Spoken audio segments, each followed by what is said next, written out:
Bonjour et bienvenue dans ce nouvel épisode du Rêvorama. Et nous voici après notre séjour à Shanghai Disneyland, à Osaka, où on arrive donc par l'aéroport du Kansai. Et directement voir un train Hello Kitty. Alors d'abord on est accueilli par Nintendo, ce qui est quand même, ça nous a beaucoup surpris. Ouais, Mon Nintendo ambassadeur du Japon. Donc on était accueilli par Nintendo et il y a même un stand Nintendo dans l'aéroport. On peut jouer. Voilà, donc après nos premières formalités où il fallait chercher le Japan Rail Pass, les passes de métro, etc. Et ainsi que le Pocket Wi-Fi, nous avons pris le train, enfin le métro, enfin une espèce de, comme le RER chez nous quoi. Pour faire un très long voyage. Jusqu'à Universal City. Et on est enfin arrivé avec un hôtel hyper bien. Oui, qui s'appelle le Keihan Tower en fait. C'est une tour qui est donc dans la ville d'Universal City, donc qui ressemble un peu au City Walk qu'on a à Orlando. Et donc c'est un hôtel. Alors il est très sympa. Bon, il n'est pas non plus thématisé sur un personnage ou sur une attraction en particulier. Hein, c'est vraiment classique. Mais il est hyper bien, surtout qu'on avait une belle vue quand même. Mais vraiment, son avantage, effectivement, c'est qu'il soit très haut et qu'il a une belle vue, effectivement, sur le parc. Donc, effectivement, on a découvert les toilettes japonaises. On a découvert la bouilloire. Qui est trop bien en fait. Hein. Ouais, c'est vrai. La douche aussi qui est top. Je crois que c'est la meilleure douche que j'ai eue dans tous les hôtels qu'on a fait dans tous les parcs d'attractions. Elle est hyper simple, il y a deux boutons, tu règles ta chaleur et ton jet, mais tous les autres pays, tu as toujours des trucs un peu bizarres, même en France. Et là, c'était hyper simple, donc c'était cool. Et donc, on a aussi découvert notre premier combini, qui était un Lawson, qui se trouve donc au pied de l'hôtel. Bon, il était pas génial. Ouais. C'était pas génial parce qu'il y a beaucoup de monde, quoi. Surtout qu'il n'avait pas beaucoup de choix non plus.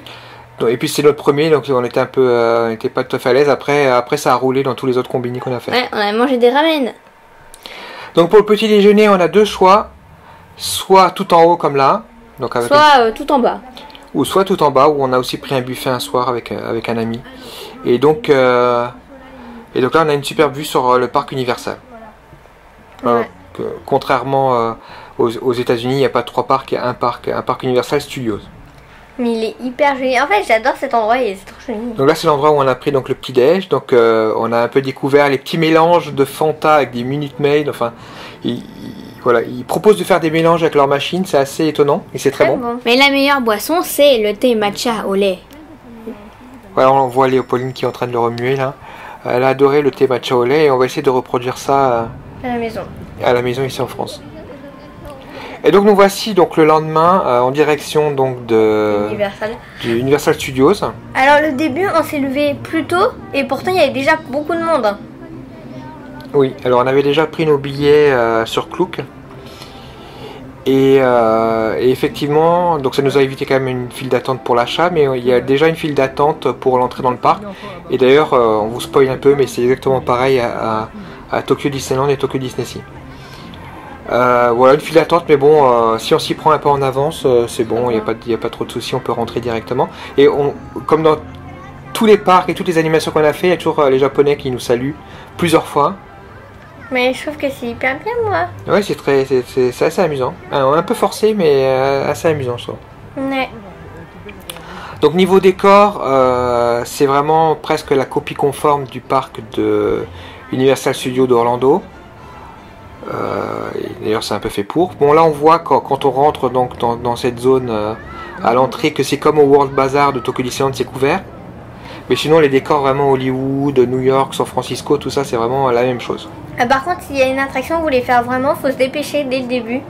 Hein, parce que c'est leur monde, on l'a fait en premier, puis après on a vu que... Voilà, ce qui nous a beaucoup plu c'est Cool Japan, qui est en fait un peu l'adaptation d'Universal au Japon, c'est-à-dire qu'ils ont apporté un peu de la culture japonaise et avec des mangas, enfin, des séries d'animation, et là on court pour, comme la dame d'ailleurs, pour Sailor Moon, donc qui remplace d'autres attractions 4D, et donc en fait il les remplace par des shows sur les séries. Alors, et ça change aussi au courant de l'année, parce que au début de l'année il y avait par exemple Conan, il y avait un escape game Conan. Et puis ça change aussi au cours de la journée. Genre le matin, ici il y a Sailor Moon. Et l'après-midi, je crois que c'est Godzilla. Ouais. Ouais, c'est ça. Donc il faut pas manquer. Donc effectivement, comme l'a dit Aliénor, il faut y aller tout de suite le matin. Surtout qu'il y a aussi autre chose qui est très prisé après le petit film en 4D, qui est d'ailleurs assez mignon, hein. Ouais. Même si c'est vraiment une histoire de Sailor Moon très très classique, on va dire. C'est la boutique de shopping Sailor Moon qui est juste à la sortie. Elle est magnifique. En Qui est- plus, Il y a elle est plein de trop trucs jolie. dedans. Ouais, qui est une attraction en elle-même, hein, quasiment. Tellement il y a des produits exclusifs hyper sympas. Et les filles, vous aviez eu du mal à trouver votre souvenir. Ouais, parce qu'il y a plein de trucs bien. Même si, par exemple, là, les baguettes magiques, elles sont beaucoup trop petites, quoi. Et c'est normal, non, c'est fait exprès. Donc Aliénor, t'as eu un joli nœud. Oui, celui de... Et Léopoldine, un médaillon. Mais on aurait pu prendre plein de choses, hein. On aurait pu prendre toute la boutique, je crois. Voilà. C'est pas forcément excessivement cher. Mais comme on a envie de prendre plein de choses, il faut se faire violence, hein. Bon, par contre, la poupée... Elle est assez moche, c'est Voilà. vrai. Hein. Je sais pas, à part sa tenue, en fait, il n'y a rien qui change par rapport aux autres. Ouais, t'es pas très fan de la poupée. Donc voilà, Cool Japan, vraiment, c'est vraiment une bonne idée de la part d'Universal. En attendant qu'il y ait le Super Nintendo World qui va aussi arriver normalement l'année prochaine, ou à l'occasion des Jeux Olympiques au Japon. C'est vraiment le parc américain construit comme aux États-Unis à la grande époque des studios.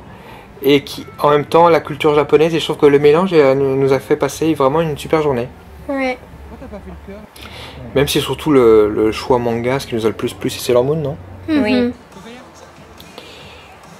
Même si le Et pays voilà, aurait bien Conan, voulu Lupin et Sailor Moon. Cool Japan.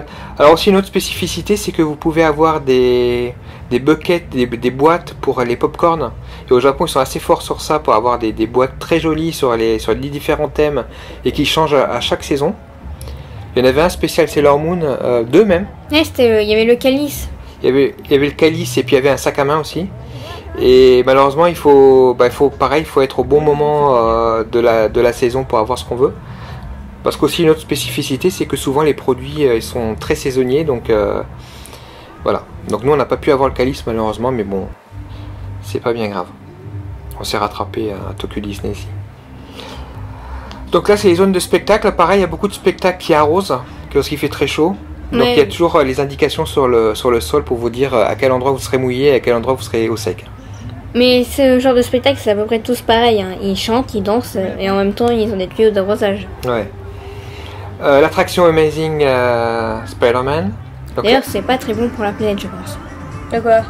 Bah, ces spectacles avec de l'eau. ça dépend comment ils gèrent, ils traitent leur eau. Si c'est comme à Disneyland Paris qui traite son eau et qui recycle, etc. Enfin, voilà. Donc je connais pas le détail, donc, mais c'est pas forcément pas bon pour la planète, mais c'est vrai qu'on peut se poser la question. Donc je dis Amazing Spider-Man, donc c'est l'une des attractions, c'est l'attraction qu'on a préférée à Orlando. C'est toujours la même. Hein. Et c'est la même, mais on a grand plaisir à la retrouver. Non, Oui. Oui. hein, elle est vraiment top. Quand vous la faites, quand vous voyez après des attractions comme Ratatouille, vous vous dites c'est pas possible. Donc en termes de simulateur 4D avec des décors, C'est le meilleur. c'est vraiment sympa. Voilà, donc là on croise d'autres spectacles où ils chantent des chansons américaines. Mais ils sont même pas marqués. En fait, celui-là, il est pas marqué du tout. C'est juste qu'il est Ouais, comme c'est ça. un espèce de mini-spectacle. Oui, ils chantent du Britney Spears, ce genre de choses. On arrive sur les zones enfants. Alors la zone enfant, pareil, je trouve qu'elle est beaucoup mieux que ce qu'on avait à Orlando. Ça nous parlait plus en tout cas, parce qu'il y avait Snoopy, Sesame Street et Hello Kitty. Alors qu'il n'y a rien d'Hello Kitty, enfin Ouais. quasiment rien à part une boutique à Et Orlando. Et le truc, c'est que donc là, il y a beaucoup d'attractions pour les bébés, du coup, mais c'est quand même bien d'y aller parce que bah t'es quand même bien dedans en fait. C'est tout mignon. Ouais, il y a à manger. Oui, alors, il y a des boutiques, il y a de quoi manger. Alors comme tu y vas pour les attractions pour les bébés, toi on a une espèce de tasse en cupcake avec Qui vont Hello- très lentement. Ah, quand même. oui, ça va très lentement, d'accord. C'est vrai que c'est pour les petits, mais C'est quand même bien. on boude pas non plus notre plaisir de les faire. En fait, c'est pas pour les tout petits, ça peut être familial, voilà, familial, c'est le mot que je préfère, Oui. plutôt que dire pour les bébés. Parce qu'il y a d'autres attractions qui sont pour les bébés, où même un adulte ne peut pas rentrer. Oui. Donc là c'est une boutique Hello Kitty. Kitty. Alors il y a la boutique Hello Kitty, il y en a une à l'entrée du parc comme à Orlando et puis il y a aussi des produits Hello Kitty Mais il n'y a rien de spécial, enfin il n'y a pas marqué que ça vient d'ici. Hein. Bah, en fait, par les t-shirts. je pense Ouais. qu'ils viennent tous d'ici parce que je trouve que cette Hello Kitty là, elle est bizarre. Elle a des yeux bizarres. Par contre, à un moment, on est entré dans un endroit donc ici où il y avait plein de trucs sur Hello Kitty. Et à la fin, il y avait Hello Kitty. On rencontre personnage. Oui, et en plus, elle parlait. Et c'était hyper chouette. On reparlera aussi d'Hello Kitty hein, parce qu'on a fait aussi Sanrio Puroland. On en reparlera dans un autre Evorama parce que si vous êtes fan d'Hello Kitty, vous en aurez Tout. Ouais, vous aurez tout. Donc Oui, là, il y a tous les nœuds d'Hello On peut Kitty louper. quand même. oui, en fait, c'était un peu son coin mode. Hein, je sais plus comment ils avaient appelé ça exactement. Et voilà. Et là, alors, Tolkien Kitty. oui, elle parlait. Ça a duré assez longtemps. C'était assez chouette. Puis elle En est plus, toute elle a pas mignonne besoin avec d'ouvrir ses la cheveux. bouche parce que de un, on n'a pas eu de duel par avec le cœur. Oh, elle est mignon. Et donc Hello Kitty Design Studio, voilà, ça c'est la boutique qui est à l'entrée. En fait, elle est ventriloque. On ne se moque pas d'Hello Kitty. Oui. Voilà, bon, il y a des produits sympas. On a été moins attiré peut-être que pour Sailor Moon. Bah si Sailor Moon trouve une boutique que Sailor Moon en France. Ah. Ça n'existe Par pas. rapport à la Japan Expo, et encore elle est plus petite. Mais Hello Kitty, oui. Alors, si vous allez après à Sanrio Puroland, attendez, parce qu'il y a encore des meilleurs produits. Là, c'était notre petit dessert dans une. Boutique un peu Hello Kitty. C'est pas Hello Kitty, Eh, mais c'est rose. Et c'est pink, ouais, mais c'est pas Hello Kitty. Surtout qu'il y a des trucs Simpson. Coucou. Non, pas Simpson. C'est Simpson que t'as. Non, Non. c'est les mignons. Il y a beaucoup de Sesame Street aussi. Et puis il y a la zone Harry Potter. Donc nous on avait pris le pass express parce qu'en fait ils ont des passes express comme aux États-Unis, sauf qu'il est moins bien. Et qui coûte hyper cher. Il coûte hyper cher, déjà aussi cher que l'entrée. Et en plus, vous pouvez faire les attractions qu'une seule fois, c'est pas vraiment en illimité comme aux États-Unis. Et vous avez des créneaux horaires.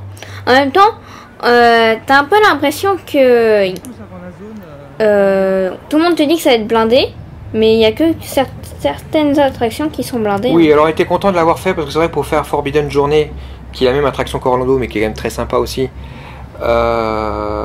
C'est vrai qu'on a évité toute l'attente. Par contre, pour rentrer dans la zone, là, on n'a pas eu de soucis. Mais en plus, il n'y a qu'une partie sur les deux d'Harry Potter. Oui, c'est vrai. Alors qu'aux États-Unis, il y a deux parties Harry Potter dans deux parcs, et puis il y a aussi le Poudlard Express. Donc là, il y a, Mais ici, il n'y a que Poudlard, sans Poudlard Express. il y a qu'une partie. Et là, on est dans la zone mignon. On a dû attendre pour faire l'attraction. Mais à Orlando, il n'y a pas de zone mignon. Oui, à Orlando, on a que l'attraction qui est en face de Shrek qui est à l'entrée. Et là, en fait, ils ont une petite zone, Minion Park, qui est pas mal, je trouve, avec une attraction qui ressemble un peu à Cars 4 roues, à toutes Et puis les c'est attractions joli, du genre. Et puis l'attraction 4D qui est différente de celle d'Orlando. Moins bien, je trouve. On rentre dans des salles. Et le film est le même. Et ça ressemble un peu aux Simpsons. Ouais. Pas bon, mais bon, c'était sympa quand même. Là, c'est Flying Dinosaur, donc c'est un flying coaster. Donc on est couché. Et il y a des inversions et tout ça. Donc si vous aimez les sensations fortes, Très forte. très fortes, c'est parfait. C'est dans la zone Jurassic Park où il y a aussi donc Des dinosaures. l'attraction qui est donc sur Un bateau. un bateau, voilà, avec la chute et tout ça, c'est traditionnel. D'ailleurs, la zone Jurassic Park, elle est aussi à Orlando, mais elle est meilleure ici parce qu'on Ouais. a vu des dinosaures marcher. Ouais. Oui, c'est Et vrai. même, il y avait un bébé dinosaure. Mais oui, et puis il y en avait plus. Hein. Parce que là-bas aussi, on avait vu des dinosaures marcher, mais là, il y en a plus. Voilà, non, je trouve que c'était vraiment bien fait. C'est un petit spectacle comme ça qui est vraiment chouette. Ah, aussi, on parlait des passes express tout à l'heure, mais il faut aussi dire qu'on ne peut pas sortir du parc et re-rentrer comme on veut. Et du coup, si t'as faim, tu manges là-bas. Voilà, donc j'ai mangé là-bas, parce que si tu sors, toute sortie est définitive. Ça aussi, c'est bon. Et en plus, quand on est entré, on a vu des personnes qui avaient amené à manger avec elles et ils leur leur a ont confisqué. retourné, ouais, Oui, il fallait ont laisser. confisqué toute leur nourriture. Ça, c'est C'est un peu quand même. Amityville. Avant, il y avait une attraction ici. Bah en fait, non, Elle y est toujours, mais elle est en... elle était fermée, C'était malheureusement. Ouais, c'est vraiment ma grosse déception. C'est difficile un an à l'avance quand on prépare. Ouais. On prend les billets d'avion de savoir quelles attractions vont être fermées. Malheureusement, Jaws, qui n'est plus à Orlando et qui est sur les Dents de la Mer, un film que j'adore. Bah voilà, c'était en Ouais, réhabilitation, donc on n'a pas de chance. bol, hein. Bon. On va à Orlando, c'est fermé.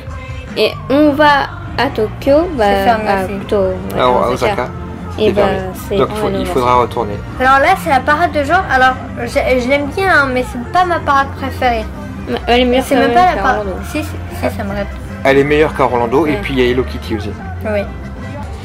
Mais c'est vrai que ouais, c'est pas la meilleure parade de la journée. On verra la parade nocturne qui est quand même plus sympa. Bon, sinon Beaucoup c'est plus énergique et puis c'est.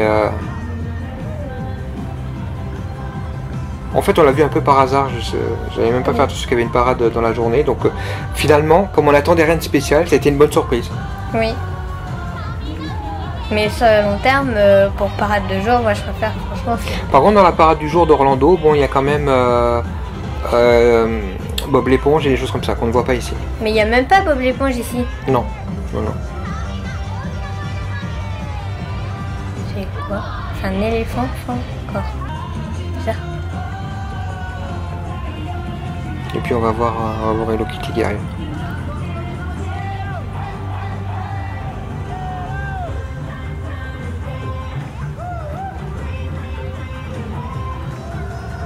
Oh, bah, j'ai trouvé que c'était assez sympa à voir. Tada! Tu vois Hello Kitty qui est toujours accompagné de Daniel. Mais sais pas comment c'est il s'appelle. bizarre comme nom Je sais quand pas même, Daniel. Je sais pas comment il s'appelle en japonais, si c'est Daniel aussi, je crois pas. Si, peut-être d'ailleurs. Mais en français c'est Daniel. Je pense qu'il s'appelle Daniel. Ouais, les mignons. Qui sont toujours aussi drôles. Mais bon, ce qui évoque les États-Unis. Et donc on a hâte hein, d'en savoir plus sur le Super Nintendo World qui va ouvrir l'année prochaine. Et qui va aussi ouvrir à Orlando. Peut-être encore plus grand. Et on a vu un petit aperçu récemment avec un petit cube qui dépassait des travaux et qui ressemblait au cube qu'on voit dans Super Mario 3D World. Donc vraiment hâte.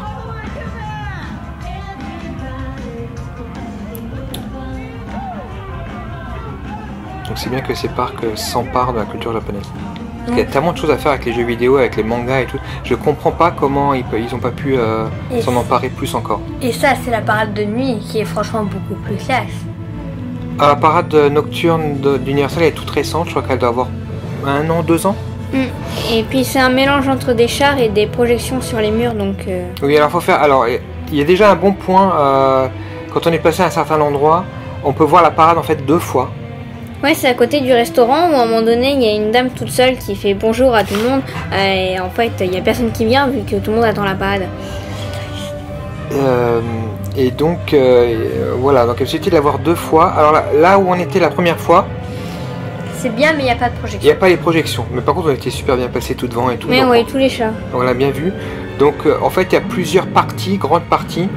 Il y a Harry Potter, Jurassic Park, Transformers Et et les les Mignons. Mignons. Voilà, et qui ont chacun plusieurs chars. Et en fait, les chars racontent une histoire. Et la meilleure partie, c'est Jurassic Park. Parce que les dinosaures, ils sortent de leur cage, quoi. Oui, alors que bah, sur la partie Harry Potter, les chats ils sont hyper beaux, hein, mais voilà, c'est tout. Ouais.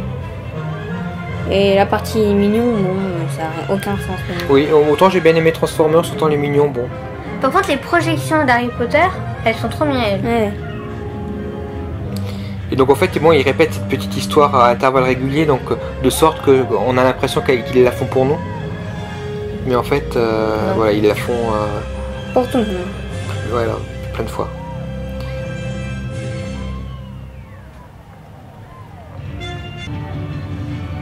Et ça par rapport à ce qu'il y a à Orlando pour le soir, c'est juste, il n'y a pas de parade nocturne et puis le spectacle est juste, enfin quand on y était en tout cas, il était assez naze. Mais en plus, attends, il y en a un qui se transforme quand on se transforme. Ouais, lui il fait juste de taper dans tout, et il y en a un vraiment, il est camion, puis après il Transformers. Et c'est très différent, bon on en parlera à Tokyo Disneyland, mais c'est très différent de la des parades Disney. En fait, ça ressemble peut-être plus à la Fantillusion en termes d'histoire, parce qu'en fait la Fantillusion racontait aussi une histoire. Et cette parade-là, c'est bien parce qu'elle raconte une histoire, alors qu'il y a beaucoup de parades aujourd'hui qui ne racontent plus d'histoire. Ouais, c'est un peu nul. C'est une succession de chars et de personnages, c'est très bien, on s'amuse, c'est festif et tout ça, mais il n'y a plus tellement d'histoire. Et là, on voit bien l'histoire, donc les raptors, ils sont dans leur cage, et puis tout d'un coup, il y a un petit problème technique Et qui fait que leur porte s'ouvre et ils peuvent sortir. Il y a même un gars qui joue le rôle je sais plus comment s'appelait ce personnage, mais le gars dans Jurassic World qui arrive à dresser les raptors. Et il y a un gars, un performeur qui joue ce rôle-là, c'est assez marrant. Bah, il est là d'ailleurs. Et puis on a aussi le T-Rex, bien sûr. Bon, par contre, lui, il va pas sortir de son char pour venir vous manger. Moi, je veux bien croire que c'était compliqué. Oui. Et puis voilà, il est mignon, alors bon. C'est coloré, c'est mignon. Ouais. Bah, sur ce point-là, je pense que Orlando, ils ont plus. Bah non, en fait, les mignons, il n'y a pas de truc à faire avec. C'est bien, mais c'est tout. Bah, oui, tu peux pas faire d'histoire. Bah, si tu mets que les mignons, non. Enfin, si. Enfin, non, je sais plus. Oui, si, ils auraient pu prendre un méchant des films et tout ça, mais bon. Les mignons, c'est plus, comment dire... Youpi. Oui, c'est youpi, c'est festif, c'est rigolo, machin. Donc, c'est bien pour terminer la parade, pour dire, voilà, on termine sur une note joyeuse. Oui. Ce qui est plus compliqué avec Jurassic Park ou d'autres choses, donc c'est plus marrant. Mais c'est vrai qu'ils misent beaucoup sur les mignons, hein. Je pense que ça doit être très populaire au Japon. Et là, sur le derrière, tu vois ce qu'ils font pour Harry Potter, je trouve ça c'est trop joli quand même. Oui, avec des projections en même temps, c'est vraiment une bonne idée. Je crois que c'est à Hong Kong ou je sais plus dans quel autre parc ou à Disney où il y a aussi des projections sur Main Street USA pendant la parade. Et je trouve vraiment que c'est une super idée parce qu'en fait, les spectacles de projection tout seul pour moi ça vaut rien. Enfin, c'est bien, mais il faut qu'il y ait un spectacle devant en plus avec des vrais acteurs et là en plus une parade. Je trouve vraiment que c'est ça qu'il faut faire. Les projections doivent servir un spectacle et pas être un spectacle en elle toute seule. Et voilà, on en a un devant nous qui essaye de nous manger. Patron, on a plutôt l'impression qu'il fait son concert là. Youhou! Ça fait penser à la rencontre avec le Raptor qu'on a eu à Orlando qui était aussi très sympa. Ouais.